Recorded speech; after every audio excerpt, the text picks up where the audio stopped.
we were trying to just build a case that, look, think what you will of Walmart, but this is an American company. It's a good company full of good people that plays a really important role in cities and towns all over the U.S. So RVing is a bit of a culture in the U.S. the way caravanning is here in the U.K. And if you don't know what an RV is, just check out Breaking Bad.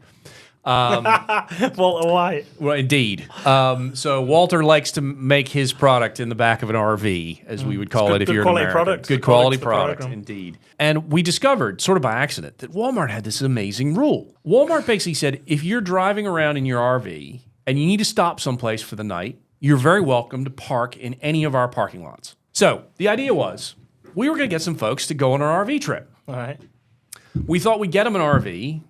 We thought we'd outfit it, kind of with some Walmart branding.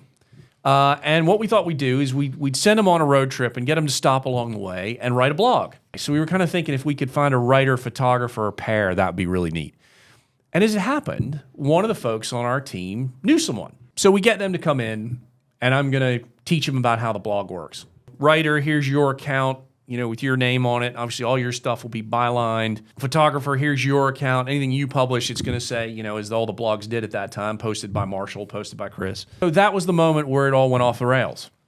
Because they looked at me and said, oh, no, we don't want our names on the site. We had some discussion about it, and ultimately we decided that it was okay. We'd let the thing go ahead. So they got to New Mexico, picked up the RV. It looked amazing.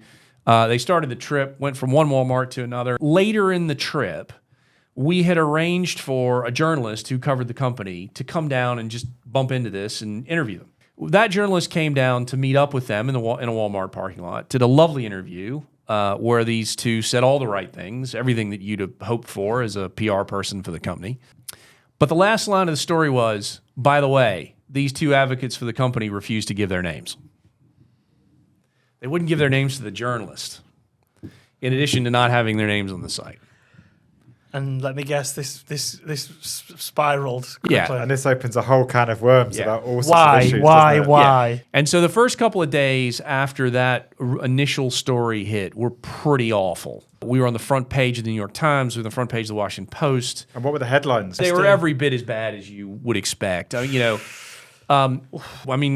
18 years later, and it's still being used in PR student curricula. There'll be people out there listening to that thinking, thank God that wasn't me.